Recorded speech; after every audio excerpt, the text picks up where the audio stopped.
if you're looking to improve your performance or your fitness on the bike, then it can be quite easy to fall into the trap of making some very common training mistakes. Especially if, like me, you are super motivated to get going from the start. Yeah, so in this video, we've put together a list of some very common training mistakes that we've made in the past, so hopefully we can keep you on track to achieving any cycling goal you may have.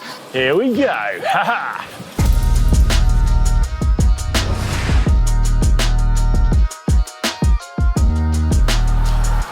Getting carried away is easily one of the more common training mistakes. Yes, this usually happens at the start of a training program when you're fresh, keen and eager to go. Yeah, you get going, you're motivated and you smash it day in, day out. And what's more, you feel great doing that. But the thing is, the fatigue takes a while to build up. So whilst you may be feeling great, underneath it all, your body is gearing up for rebellion.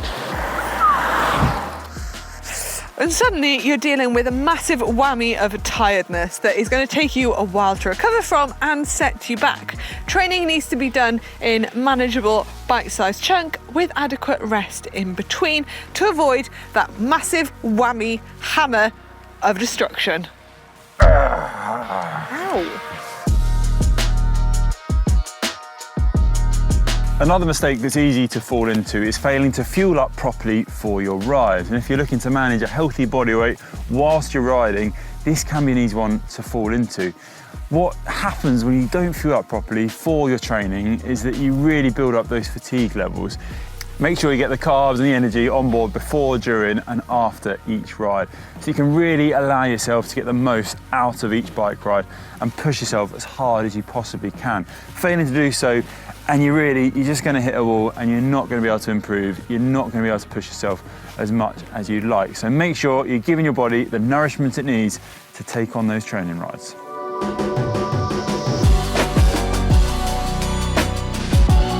Not understanding your current performance or fitness level can be really detrimental to your training, and this one is especially key if you're working with power or you're setting yourself some intervals to complete each ride.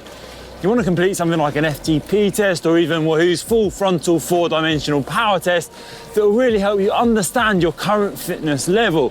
Why is that important? Well, it means that you can set the intensity right when you are going out and pushing yourself on the road, making sure you're not training too hard and also that you're not training too easy at the same time. Now, I know the word test may fill some people with horror, but don't worry about it. It's all about doing your best, finding out where that fitness lies and then taking that out on the road. So just do what you can, and then with the results you have some really powerful information that will definitely help your training and help you go to the next level.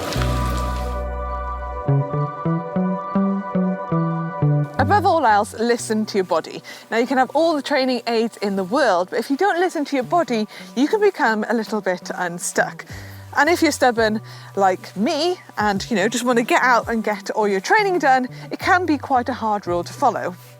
But your body is great at giving you little signals of when it's time to back off the training a little bit. Things like little niggles in your knees, maybe your heart rate or your power numbers not being quite right, maybe even feeling a little bit more fatigued than usual are signs that you might need to back off your training.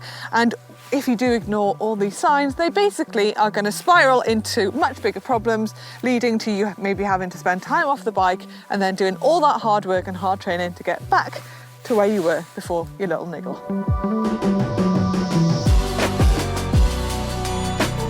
Setting yourself a goal is a really good way to keep yourself on track and get those hard yards in. But at the same time, setting yourself over-ambitious goals is a really easy way to demotivate yourself. Try and set realistic goals, and then try and set yourself some bite-sized goals as well, some smaller goals to keep you on track for that bigger goal. It is going to be a lot easier, and basically you won't end up throwing your toys out the pram because you're always going to be ticking off those goals. So remember, keep it nice and simple, bite-sized goals, and most importantly, keep it fun, because really, that's why we're doing it. Taking on any sort of training plan is an investment in your time, and if, like me, you have a busy life, then you're going to want to be as efficient as possible with any time you devote to your training. If you are short of time, you want to avoid junk miles or loads of volume without too much structure. Instead, you want to focus on some shorter key sessions during the week, which are then topped up by 1 or 2 longer rides. Just heading out the door and trying to log hours after hours, mile after mile is probably not going to be the best use of your time, especially when you haven't got that much of it. And in all honesty, it's not the most sustainable thing in the long term. So try and narrow down what you've got available to train and then really try and maximise, be as efficient as possible with that short amount of time. And you'll be surprised at the sort of gains you can make when you really cut out all that wastage.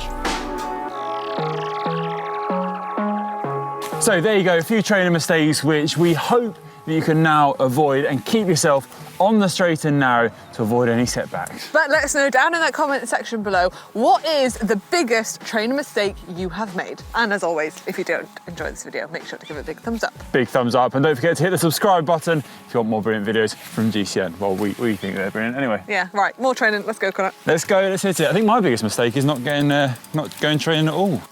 Just not training. Just not training.